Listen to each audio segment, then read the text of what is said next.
और बेटे क्या हाल चाल तुम्हारा भाई? एकदम तो सेक्सी। इतना को गंदा मौसम हो गया ना, कसम से।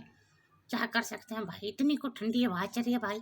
है नहीं, टोपा शोपा वगैरह पहनो, जर्सी पहनो तो दूसरे लोग देख देख के मार देंगे। ना पहनो तो भाई बुखार और गला खराब है। नहीं मियाँ, मतलब क्या है, डॉक्टरों के मौजो ही पड़ी है भाई। वो भाई एक हफ्ता दवाई लेके आओ, ठीक है, मुश्किल से एक हफ्ता गुजरेगा, फिर दोबारा बुखार, फिर दोबारा वही। डॉक्टर भी भाई पागल हो गए हैं कि भाई तू ऐसा कर, हमारी दुकान पे बैठ गया क्या भाई? इतनी तबीयत तो किसी की भी नहीं खराब होती।